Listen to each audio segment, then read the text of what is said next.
Romanos 1,16.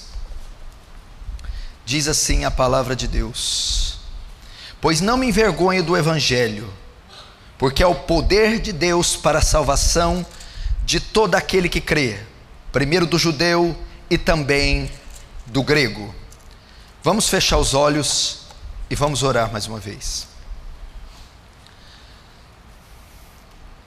Senhor bendito, santo e benigno, chegou a hora da sua palavra, a hora que o Senhor pode comunicar-nos graça, a hora que o Senhor pode transformar vidas, salvar pecadores.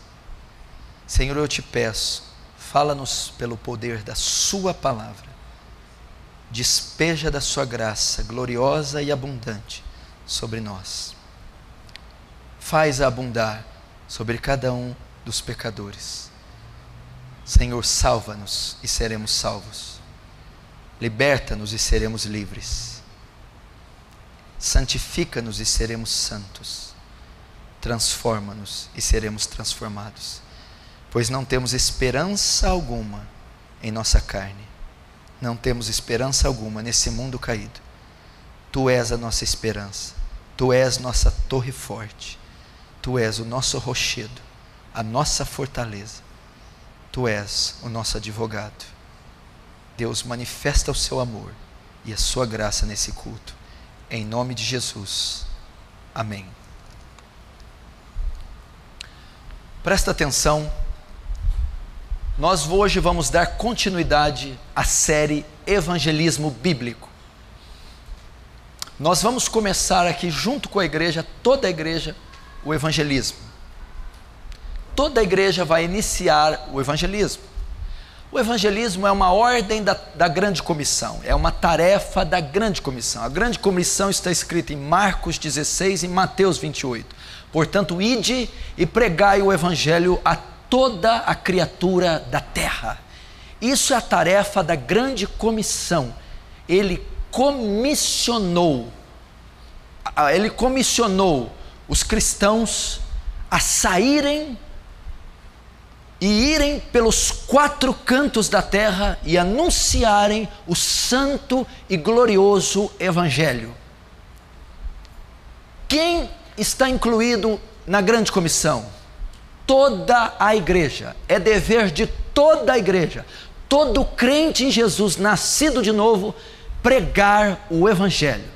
Por isso, a série, o estudo está sendo feito para toda a igreja.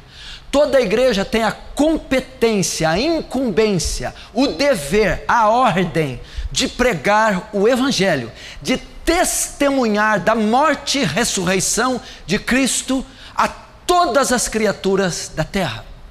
Então esta é a ordem de Jesus.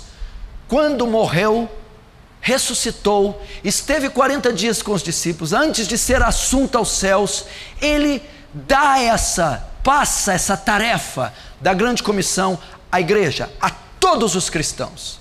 Mas antes de nós irmos para pregar, antes de irmos a evangelizar, precisamos dominar o tema, dominar o assunto. É ir e pregar o quê? Pregar o evangelho. Não podemos pregar algo que é fruto da nossa imaginação ou algum modismo e achismo, mas é o precioso, glorioso, santo sacro evangelho de Cristo. Então nós estamos aqui para aprender o que é o evangelho, no que consiste a mensagem do evangelho. E após dominar o teor, o conteúdo desta mensagem, aí sim nós podemos ir e levar essa mensagem salvífica, essa mensagem santa, pura, desprovida de mácula ou de contaminação.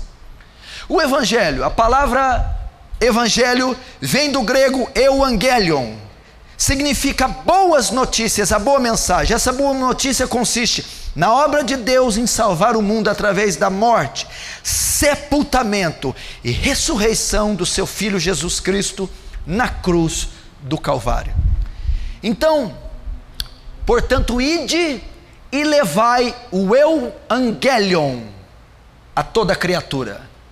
Portanto, ide e proclamai a boa notícia. Essa palavra vem de um contexto dos comerciantes, ou dos vendedores, das pessoas que iriam anunciar uma notícia, arautos, um pregão, ou seja, como não havia meio de comunicação, as pessoas, para anunciar uma mensagem, uma notícia, mandavam um mensageiro, e este em voz alta proclamava: olha, chegou a boa nova, chegou uma notícia nova, está sendo proclamada lá na praça pública. Então ele diz que o evangelismo consiste em proclamar em voz alta a boa notícia, evangelho, boa notícia, boa nova. Então Jesus mandou que a igreja fosse e proclamasse como um arauto a boa notícia, e proclamasse em voz alta em Jerusalém, na Judéia, em Samaria, até nos confins da terra, a boa notícia, a boa mensagem.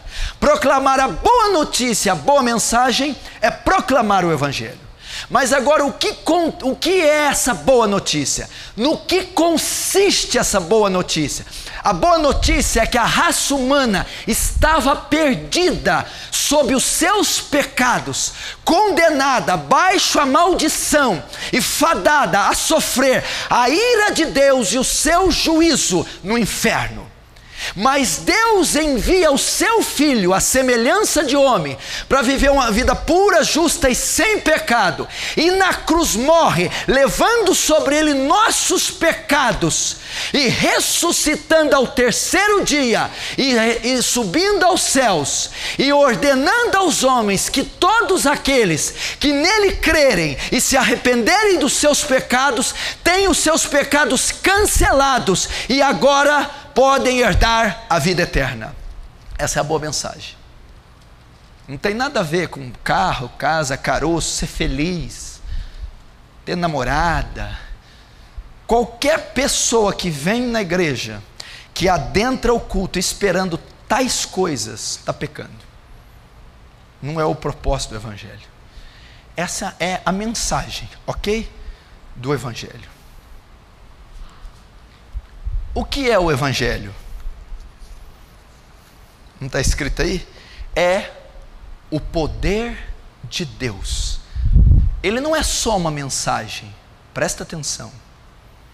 Não é só uma proclamação. Não é só uma notícia. É aqui que está o coração do evangelho.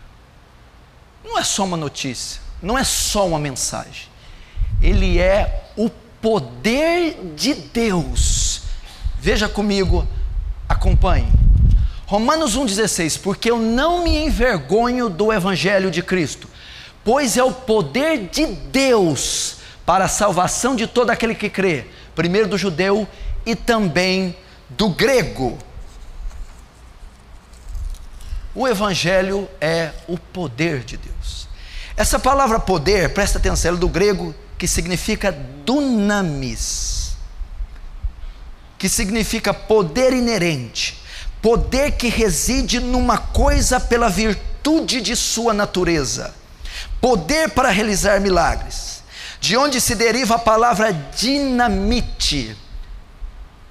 A palavra dinamite se originou do dunamis, porque é como uma explosão, é uma reação poderosa, é o que a dinamite faz, e vem da mesma raiz do poder do evangelho.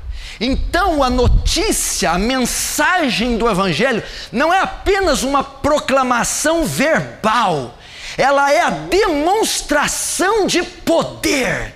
Ela envolve poder, é uma mensagem poderosa, é uma mensagem que, ao ser proclamada, ela traz junto com ela o poder do alto, o poder do céu. Só esse texto, só esse quadro gráfico seria suficiente para causar um impacto aqui essa noite, para trazer um avivamento nessa igreja. Só isso aqui deveria pegar todo homem que entrou aqui incrédulo, cabisbaixo, abatido, e reerguê-lo numa fração de segundos, Por quê? Porque a fé que você professa, o evangelho que você crê, o evangelho que te salvou, te resgatou, o evangelho que pode te salvar e te resgatar, é muito mais que compêndio de doutrinas, é muito mais que aglomerar de palavras, é muito mais do que gramática cristã. O evangelho é poder, poder que ressuscita, poder que regenera, poder que salva, poder que transforma. É poder. O evangelho é uma dinamite. Dinamite faz alusão de explosão. Explosão faz alusão de bomba. Bomba faz alusão de poder. Poder nuclear. Poder. E o evangelho é tal poder. Pois eu não me envergonho gregos, epicureus, estoicos, eu não me envergonho judeus, essênios, zelotes, fariseus, saduceus, eu não me envergonho dessa simples e humilde mensagem que um carpinteiro de Nazaré morreu numa cruz romana baixo maldição, porque essa mensagem é o poder de Deus. Ela é uma mensagem poderosa. Porque essa mensagem é uma mensagem que subsiste há 2 milênios, que prevalece, que transpassou fronteiras, credos, etnias, dinastias, reinos, cultura, e ela permanece até hoje. Porque ela é uma mensagem de poder. Se você não conhece, se tudo que você conhece é dogma doutrinário, se tudo que você conhece é vertente teológica, se tudo que você conhece é doutrina de homens, liturgia, se tudo que você conhece é os usos e costumes da sua fé, meu irmão, por isso que você está seco, vazio, caindo em pecado, vive uma amargura, porque você não experimentou dunamis. Porque essa semente, esse evangelho não explodiu no seu coração, não afetou você, ele é poder, é uma mensagem poderosa, uma mensagem poderosa.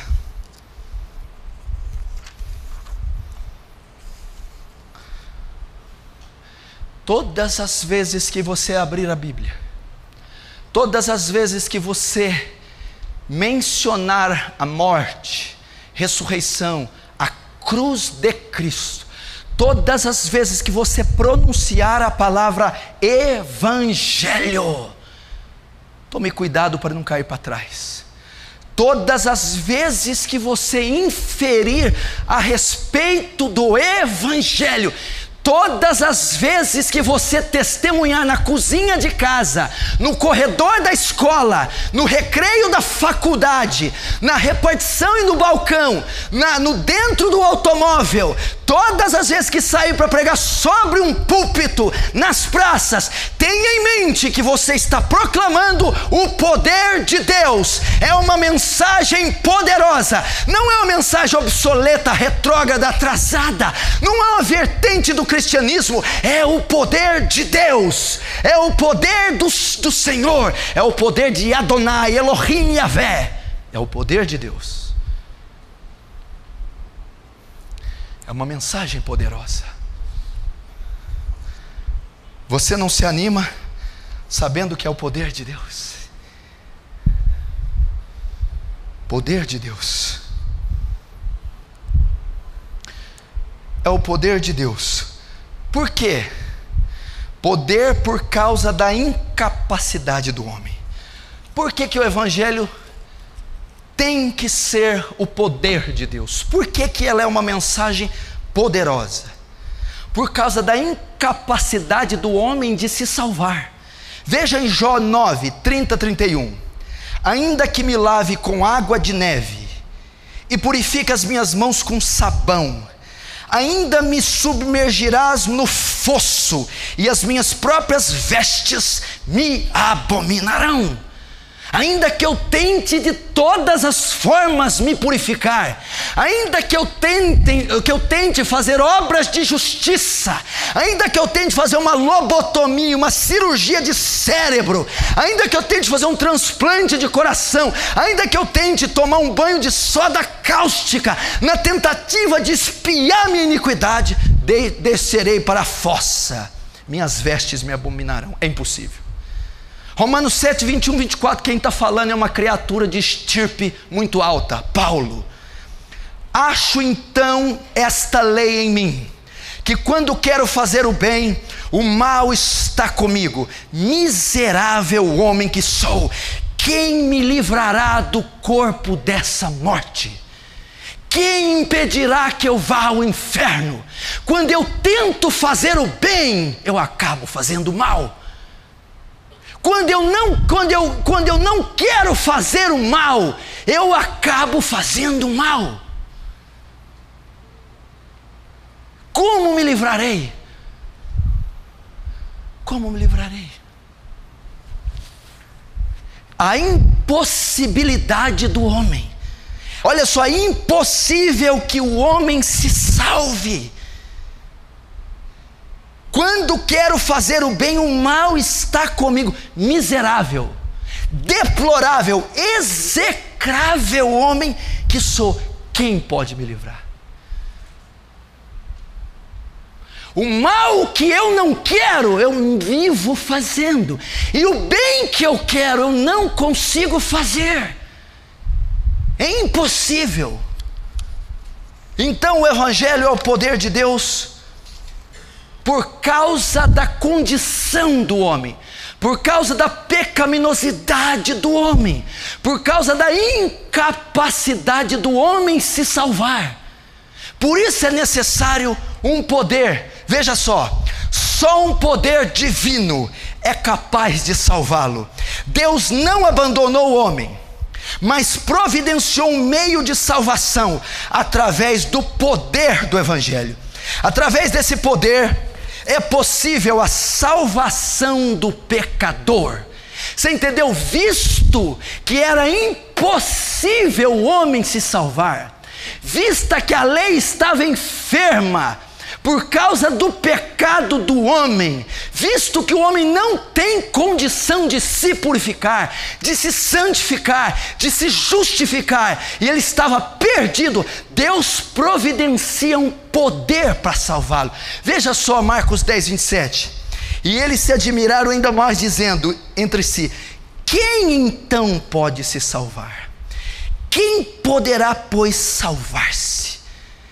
Os discípulos estão dizendo: é impossível ser salvo, é impossível aos olhos humanos ser redimido, é impossível para a nossa própria força herdar o reino dos céus. Jesus então responde. Jesus, porém, olhando para eles, disse: para os homens isso é impossível, mas não para Deus, porque para Deus todas as coisas são possíveis. Para Deus é possível. Por causa do poder do Evangelho, o homem pode ser salvo. Veja que texto lindo, Isaías 63:1. Quem é este que vem de Edom, de Borza, com vestes tintas? Este que é glorioso em sua vestidura, que marcha com sua grande força. Eu, que falo em justiça, poderoso para salvar. Ele pode salvar. Veja só, poder que salva. Está mostrando mais uma vez, por causa da pecaminosidade do homem, o Evangelho tem que ser o poder de Deus.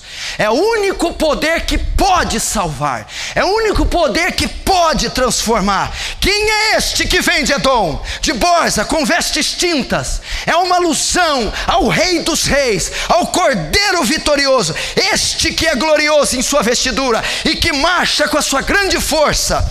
Eu que falo em justiça, poderoso para salvar. O Evangelho, Deus, vendo a condição do homem, propicia um meio, envia o seu Filho, e o seu Filho, junto com essa mensagem, são poderosos para salvar o homem. Veja, meu irmão, Você que está aqui, não importa a condição que você esteja, você que vai me assistir, não importa o estado da humanidade, ele vem de Edom, ele vem de Borza com vestes tintas, ele vem, ele é poderoso para salvar. Não é um evangelho de baboseira filosófica, debates teológicos, é um poder avassalador, é um poder conquistador, é um poder derrotador, é o maior poder que existe, o poder do evangelho. Por causa da condição do homem, ele tem que ser o poder. Vamos ver. As Escrituras estão repletas de demonstrações do poder de Deus. Ele criou o mundo com uma palavra. Ele fez o exército das estrelas, segundo o seu número, e as chamas todas pelo seu nome.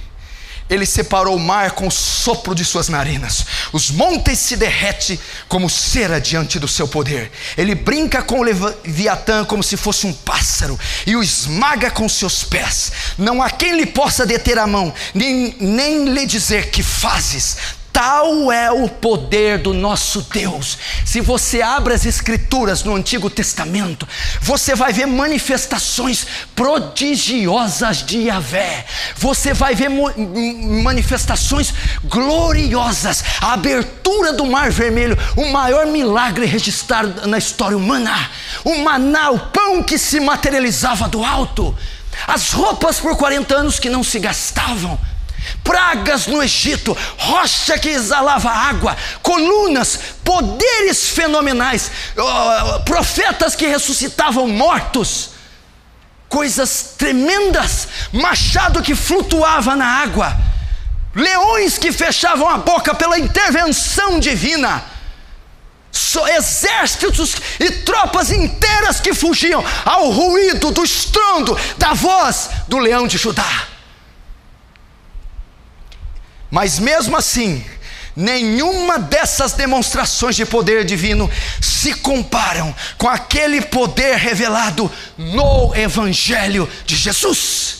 A maior demonstração de poder de Deus, a maior demonstração não foi na abertura do Mar Vermelho, não foi na materialização do pão, das codornizes, não foi na ressurreição dos mortos, não foi na chuva de fogo sobre o Egito. A maior demonstração de poder que Deus já teve é o poder do Evangelho, é o poder que transforma pecadores, é o poder que salva homens, é o poder.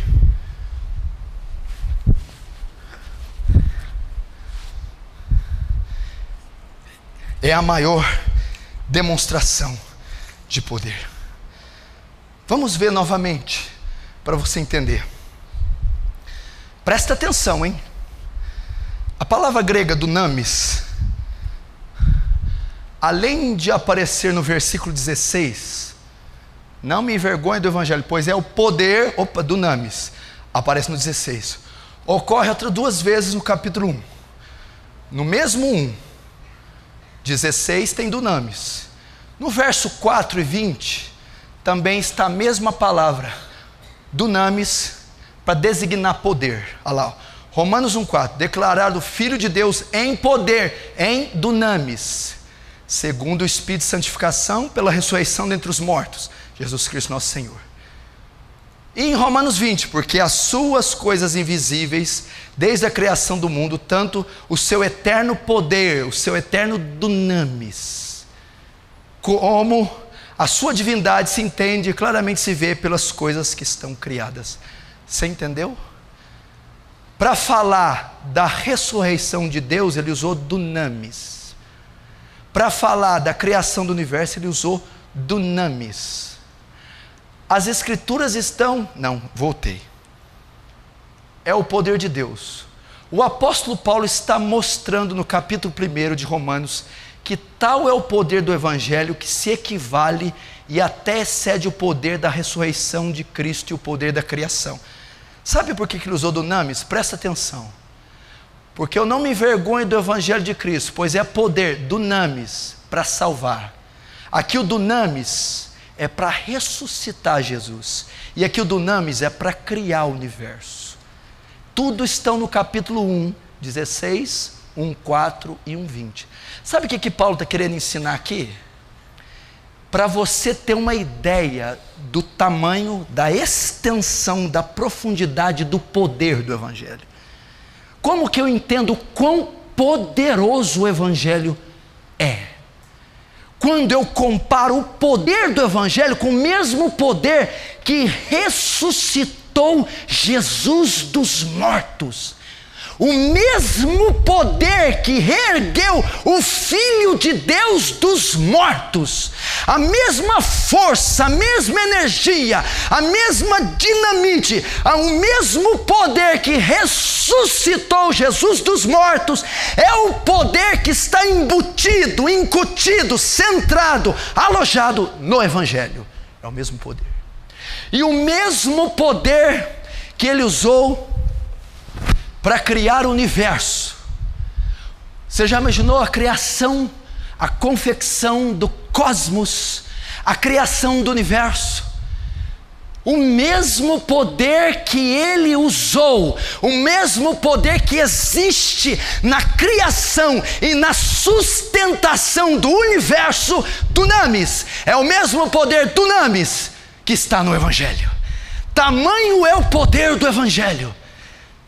Você está vendo que não é uma simples notícia, não é uma simples baboseira num culto de domingo, não é uma simples mensagem que deixa a igreja sonolenta, dormente, que não traz empolgação nem entusiasmo. Não, o Evangelho não é essa coisa retrógrada, atrasada, não se limita à curazinha de um nódulo, não se limita a um carrozinho do ano. O Evangelho é um poder semelhante ao da criação, semelhante ao da ressurreição de Cristo. Esse é o poder do Evangelho.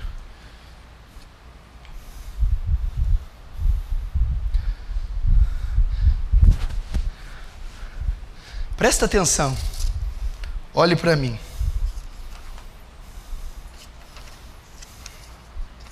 Quantos estão entendendo, diz amém.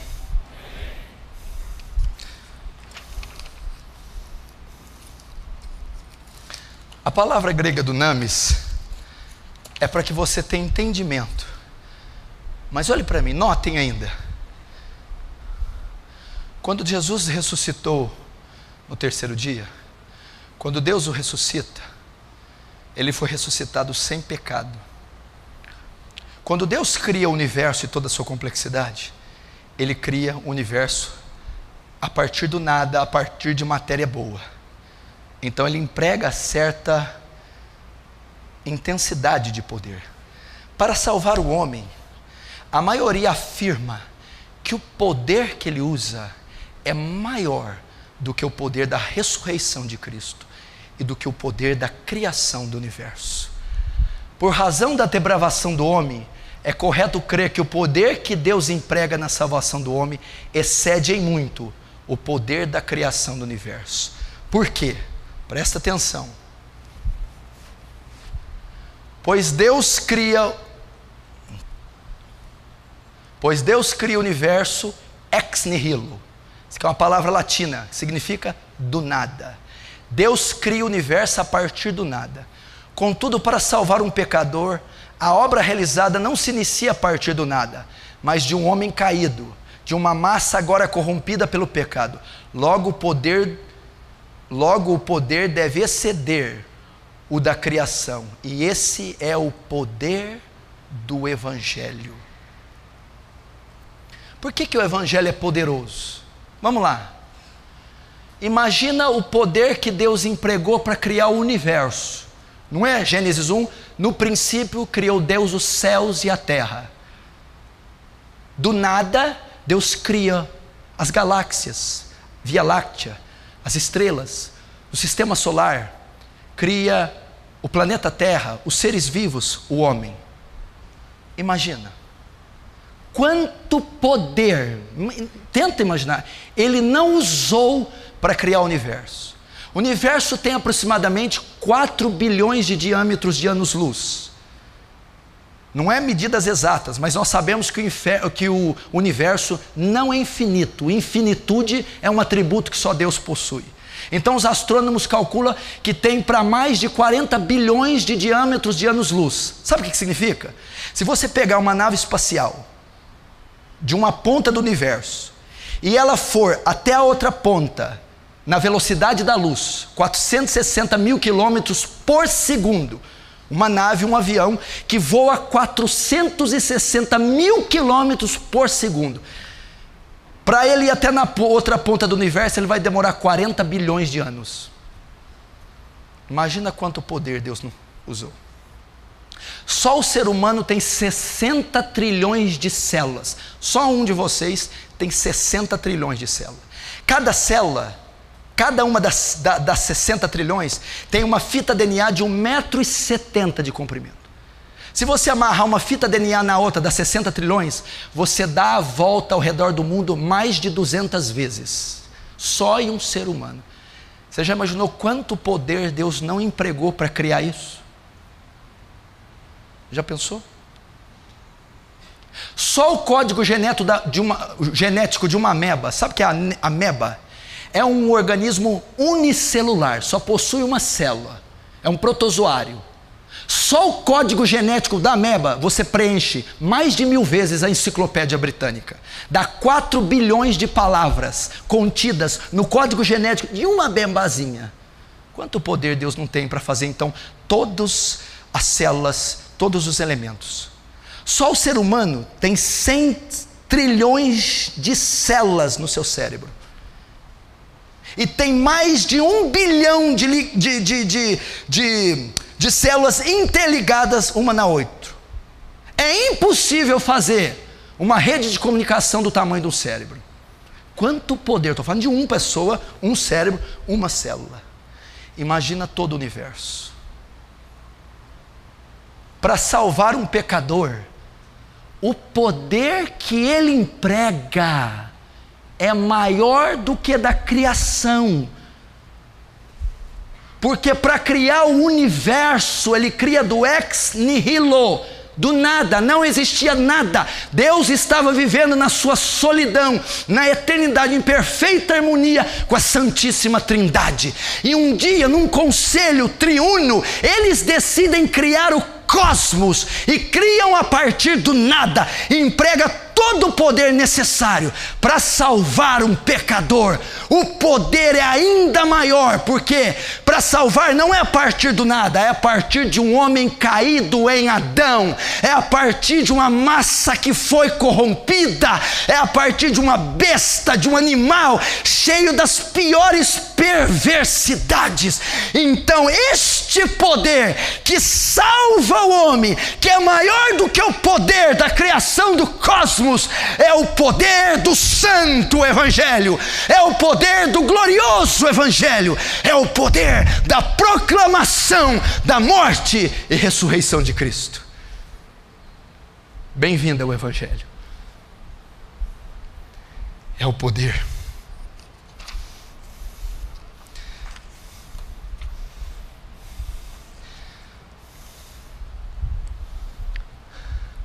É o poder.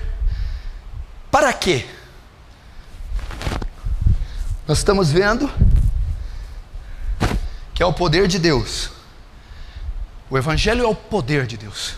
Então o evangelho é comparado a uma dinamite, dunamis. É uma força nuclear, uma reação em cadeia, é uma explosão, é um poder, não é uma mensagem apenas, é o poder de Deus. Mas é poder de Deus para quê? Para curar minhas doenças, para zerar minha conta no final do mês, para me dar um namorado, para me dar a tão sonhada Mercedes BMW. É poder de Deus para isso. É para fazer campanha. Para que é esse poder? Imagina Deus empregar Ranuzi. Faltando muito, hein, filho? Estou na sua cola, hein? Poder maior do que para criar o universo. Ele vai usar para te dar um carro. Poder maior do que para criar o universo. Ele vai curar tua bexiga. Poder maior do que para criar o cosmos. Vai me dar um terreno. Isso aí eu aprendi que se trabalhar, compra. Não precisa de poder, não. Eu aprendi assim. Estuda, trabalha, para de gastar com coisa à toa. Você compra. Estranho, né? Poder para quê?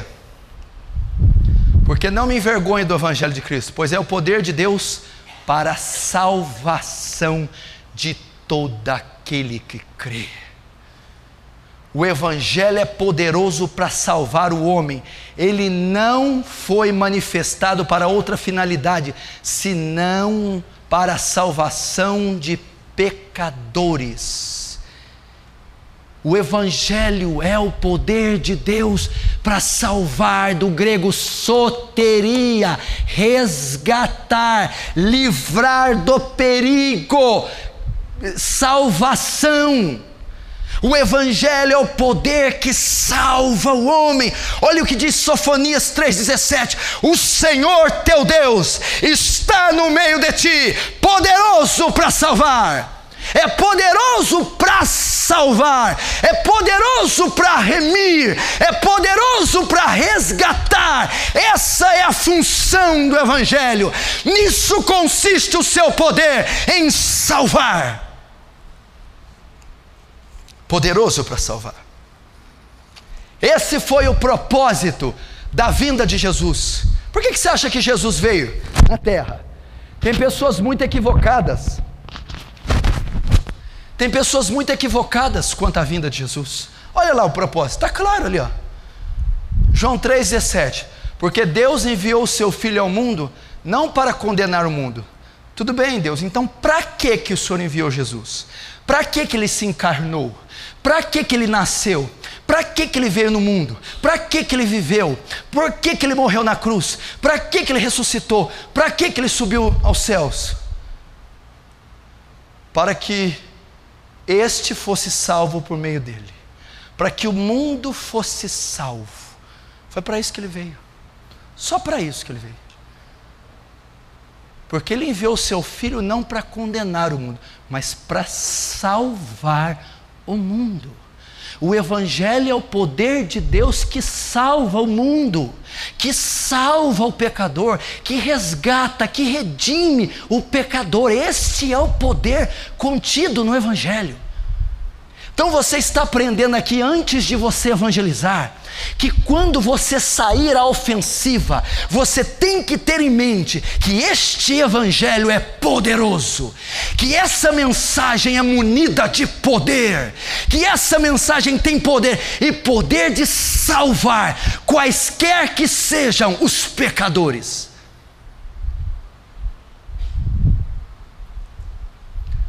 Portanto, Paulo afirma que o Evangelho é o poder de Deus para a salvação, ok? Mas poder de Deus para salvar do quê? Do que eu preciso ser salvo, pastor? Poder de Deus para salvar do quê? Para salvar dos nossos pecados. Olha o que diz 1 João 3,5: e bem sabeis que ele se manifestou para tirar os nossos pecados. Foi para isso que ele se manifestou. É para isso que é o poder do Evangelho, para nos salvar dos nossos pecados. A salvação dos pecados compreende 3 sentidos, ok? O poder do Evangelho salva da condenação do pecado, do poder do pecado e da presença do pecado, ok? Nós estamos estudando sobre evangelismo. Antes de estudar, temos que aprender o que é o Evangelho. Hoje nós estamos aprendendo que o Evangelho é o poder de Deus. Poder para quê? Para salvar. Salvar do quê? Do pecado. E o pecado em 3 formas.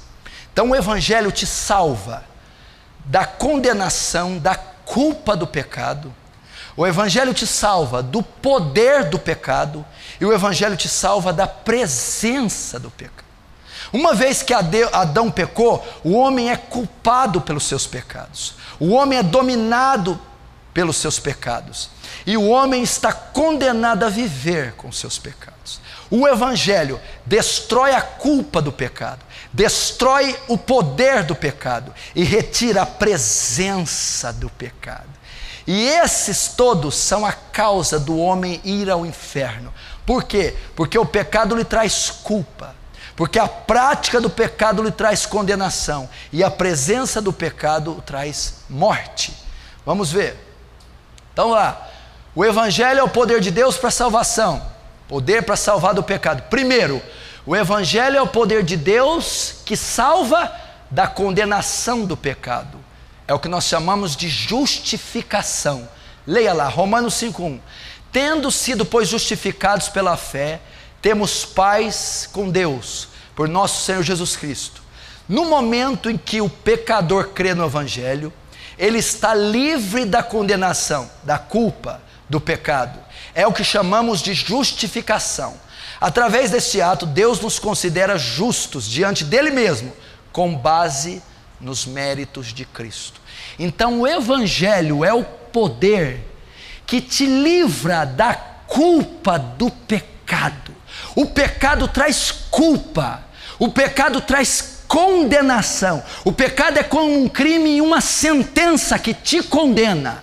Agora o Evangelho tem poder de tirar essa sentença de você, de tirar a acusação de você, de tirar a culpa de você. Ele é tão poderoso que ele pega um criminoso culpado, de fato, condenado, fadado a perecer na masmorra do inferno para sempre, e ele tira a culpa, a acusação, o dolo desse pecado, justificando ele. É o que chamamos de justificação.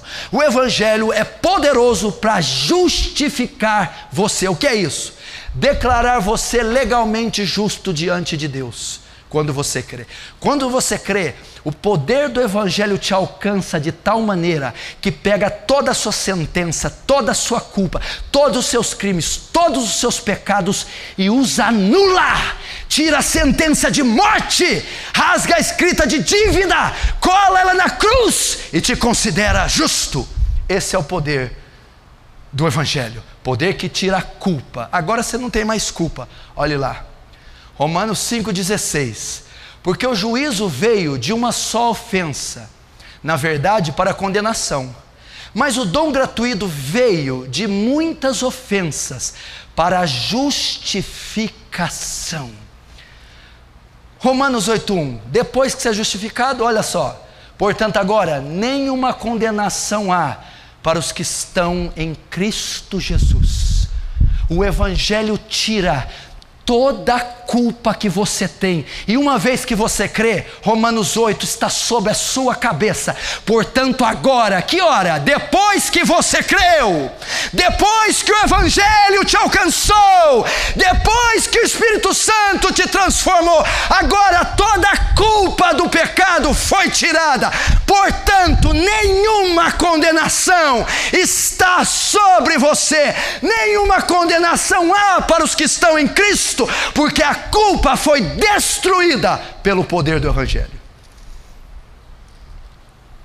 Você é considerado justo diante do Senhor. A justificação ocorre pelo poder do Evangelho. Amém?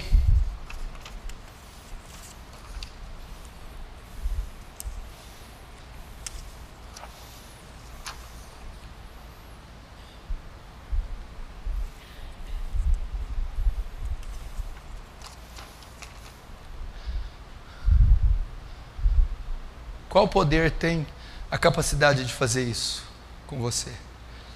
Você pega um serial killer, ele matou 14 crianças de 3 anos de idade, violentou sexualmente e decapitou elas.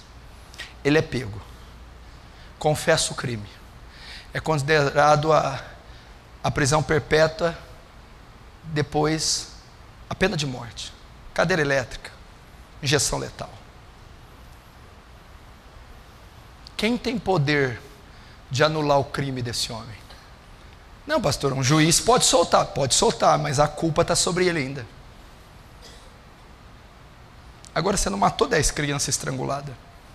Você peca desde que você nasceu, desde que você tem a idade da razão. São tantos milhões e tantos bilhões incontáveis. Quem poderia anular tanto crime? Não é apenas deixar você sair. Se deixar você sair, você continua bandido, você continua criminoso. Quem tem poder de fazer você justo? Quem tem poder de tirar a culpa, de tirar a sentença, de tirar a guilhotina, a cadeira elétrica de você? Só o Evangelho. Só o Evangelho tem poder de fazer isso. Declarar você legalmente justo diante de Deus. Só o Evangelho. Segundo, o Evangelho é o poder de Deus que salva agora do poder do pecado. É o que chamamos de santificação. A primeira, justificação. O Evangelho é o poder que salva da culpa do pecado. Agora é o poder que salva do poder do pecado. Olha só Romanos 6, 22. Vamos ler o que diz. Mas agora, libertados do pecado e feitos servos de Deus, tende o vosso fruto para a santificação. Agora ocorre a libertação do poder do pecado. Trata-se da santificação, que é um processo que se inicia logo após a justificação. Esse processo consiste em mortificar a natureza do homem, purificá-la para que haja domínio dos desejos da carne. O Evangelho é o poder de Deus. O Evangelho é o poder que salva.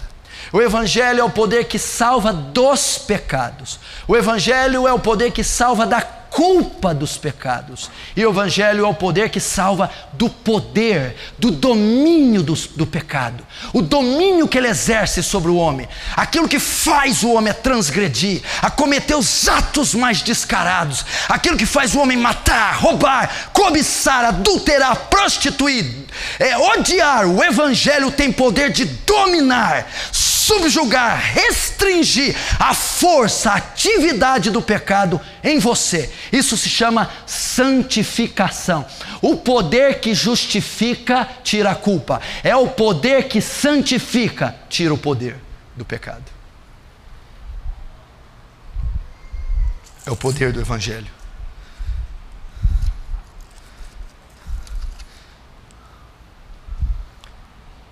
Ezequiel 36, 24, olha só a promessa.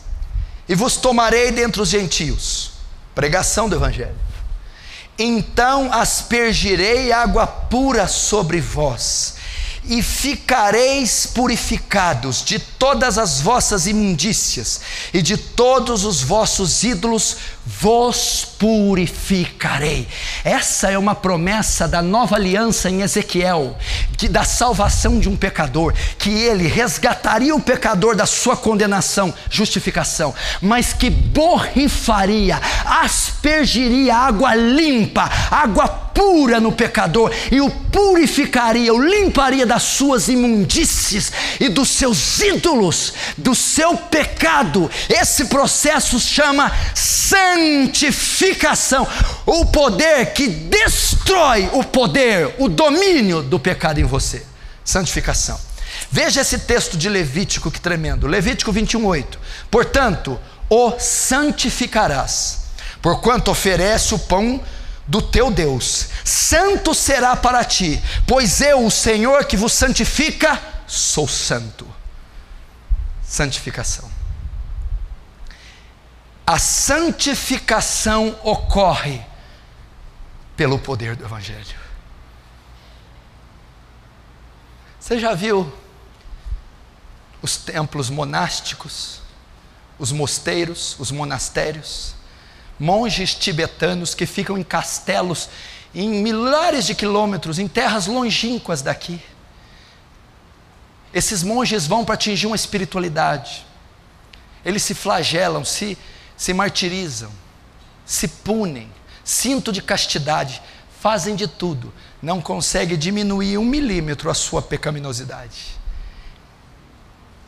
Eles tentam se cortar, se mutilar, se trancar, se acorrentar, e são as criaturas mais devassas e perversas, os monges.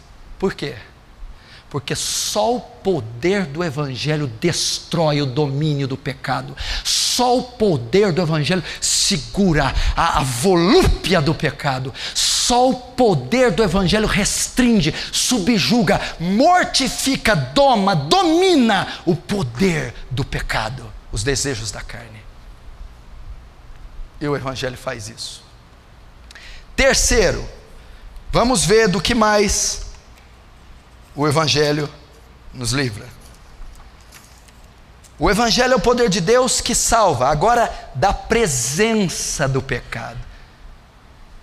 Você pode notar que o Evangelho trabalha em 3 tempos: passado, presente e futuro. Passado, justificação, os seus pecados anteriores. Ele já resolveu com o seu passado, tratou com o seu passado. Presente, a santificação, o pecado que atua agora, o Evangelho trata com presente. Futuro, a sua morte, a glorificação, a ausência, vai erradicar totalmente o pecado. Olha lá. Por último, ocorre a libertação do poder do pecado. Trata-se da glorificação, que ocorrerá quando morrermos, ou se estivermos vivos na vinda do Senhor Jesus. Haverá a ressurreição dos mortos e a transformação dos crentes que estiverem vivos. Todos os filhos de Deus serão transformados para serem como o Senhor Jesus, num corpo glorificado e sem pecado, glorioso, imortal e incorruptível. Vejam só, 1 Coríntios 15, 52 e 53. Porque a trombeta soará e os mortos ressuscitarão incorruptíveis. O que é incorruptível? Quando o crente ressuscitar, ele ressuscita sem corrupção, sem pecado. Ele está livre do pecado. O pecado não habita mais nele. Nunca mais lutará contra o pecado. Nunca mais sentirá. O pecado foi extinto, extirpado, arrancado. Agora ele ressuscita incorruptível, sem corrupção, sem pecado. E nós seremos transformados, porque convém que isto que é corruptível se revista da incorruptibilidade. Por isso que é pecaminoso se revista da impecaminosidade. Isso que é mortal se revista da imortalidade. O Evangelho, ele destrói a presença do pecado. O Evangelho arranca a habitação do pecado. O Evangelho extingue de vez a presença do pecado. Isso acontece na volta de Jesus ou na nossa ressurreição. Isso é tremendo, glorioso.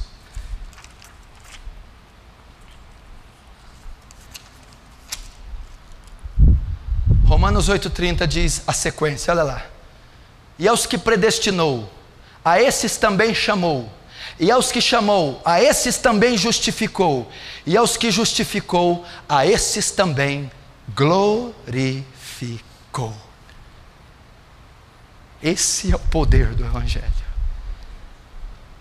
O Evangelho não é apenas uma mensagem, é dunamis, poder, dinamite, explosão. Poder para quê? Para salvar o homem, resgatar, redimir, transformar. Salvar do quê? Salvar do pecado, salvar da culpa do pecado, salvar do poder do pecado e salvar da presença do pecado. O incomensurável poder de Deus se manifesta no Evangelho. Nada menos do que o poder do Evangelho pode fazer trazer um homem ao arrependimento e à fé. Nada menos do que o poder do Evangelho pode transformar o homem pecador em um santo. Nada além do poder do Evangelho pode conduzir muitos filhos à glória. Esse é o poder do Evangelho. Esse é o poder do Evangelho. Eu espero que você tenha entendido a mensagem. Eu espero que você tenha ciência de que bomba Deus entregou nas suas mãos. de que poder está contido nessas linhas. Meu irmão, esta mensagem, é preciso se apropriar dela pela fé. É preciso crer que ela é exatamente o que ela diz ser. É o poder de Deus. Por que nós estamos aprendendo isso? Para encorajar você a acreditar na eficácia do evangelismo. Para você que está aqui me ouvindo, está numa vida destruída, está em pecados, cheio de vícios e traumas, você é escravo da depressão, escravo dos remédios, escravo da pornografia, você é escravo da ira, da arrogância, da avareza, você é escravo dos distúrbios emocionais, você é escravo, meu irmão, das anomalias do seu ser, você é escravo do pecado, você é escravo das raízes do pecado. Meu irmão, há um evangelho poderoso para te libertar. Há um evangelho para quebrar as correntes que prendem a sua alma. Há um evangelho que pode te ressurgir da cinza, fazer-te ressurgir das cinzas. Há um evangelho que pode tirar toda a culpa que está sobre a sua cabeça. Há um evangelho que pode tirar todo o poder que te domina, escraviza e ultraja você. Há um poder para tirar um dia a presença que destrói você, que é o pecado. Esse poder é o glorioso evangelho, é a proclamação pública, histórica da morte e da ressurreição do Filho de Deus, Jesus Cristo. É só você crer. É só você crer nessa mensagem, crer que Ele é o Filho de Deus, crer que Ele sofreu a ira de Deus, crer que Ele levou o seu pecado sobre Ele, e não há a menor condição de você se salvar. Confiar nos méritos dEle, é se arrepender, é dizer: eu tenho sido uma criatura reprovável, eu tenho processado de maneira iníqua, eu tenho tido atitudes reprováveis, eu me arrependo. Vou te falar uma coisa.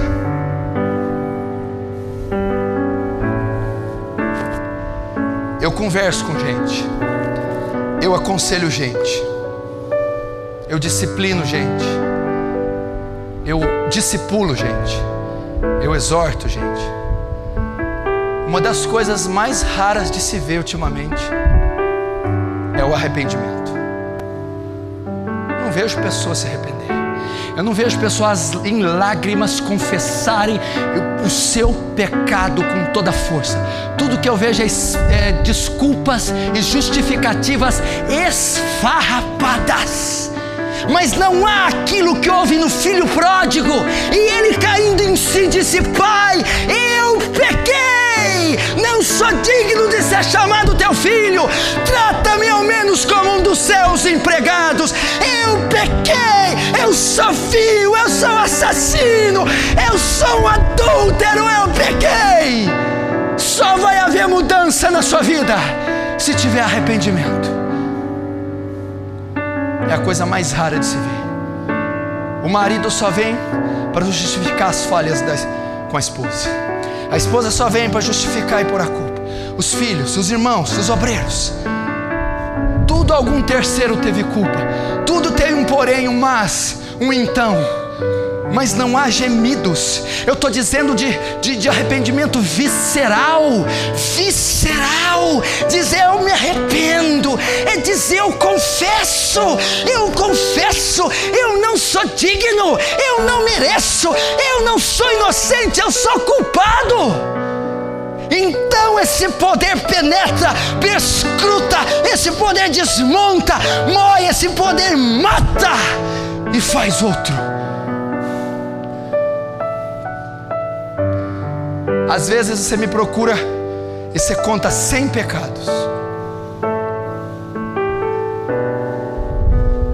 É os 100 que te convém,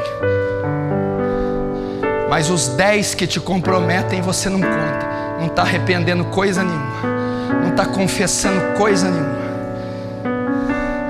Você confessa 100. Eu quero ver confessar o que te expõe, confessar as coisas mais hediondas, perversas, injustas, iníquas. Esse é o arrependimento verdadeiro. Pastor, eu sou um bruxo, eu sou um pornógrafo, eu sou um avarento, eu sou uma besta, eu sou um monstro, eu tenho pensamentos hediondos, eu falo palavras das mais atrozes, o meu coração é um poço de iniquidade e perversão. Eu já pensei, maquinei, projetei as coisas mais perversas que o Senhor pode imaginar. Isso é arrependimento. John Bunyan ficou 18 meses confessando seus pecados. 18 meses sentindo agonia pelos seus pecados.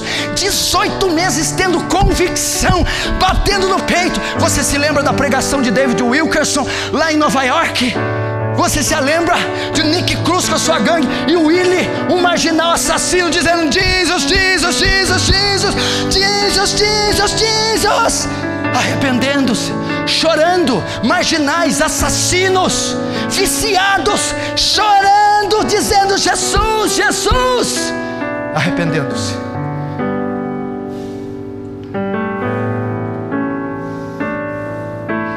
E o líder dos mau-maus, um porto-riquenho, um bandido, um assassino, o líder de uma gangue nos Estados Unidos, em Nova York, prostrado diante da mensagem evangelística de David Wilkerson: oh Deus, se o Senhor é verdade, se o Senhor existe, tira esse fardo de sobre mim, tira o pecado de sobre mim. Ele caiu, chorou, chorou. Então a graça de Deus veio e transformou aquele troglodita, aquele serial killer, num homem santo e justo.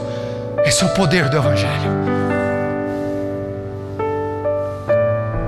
Esse é o poder do Evangelho.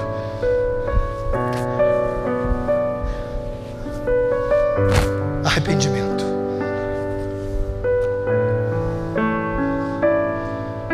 Arrependimento. Então, quando você se arrepender e crer, a culpa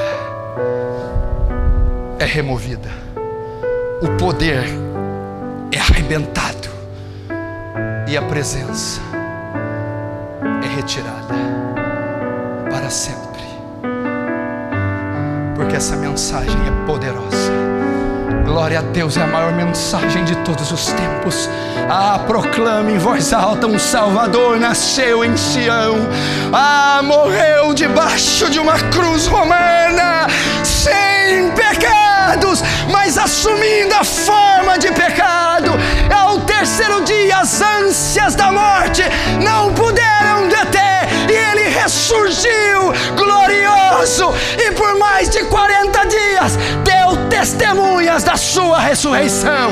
E ele subiu aos céus, coroado com muitas coroas, tomou-lhe o trono que lhe é devido, e reina com cetro de justiça, e ordena a povos e nações, brancos e negros, pobres e ricos, grandes e pequenos: olhai para mim, vós e todos os termos da terra, e sereis salvos.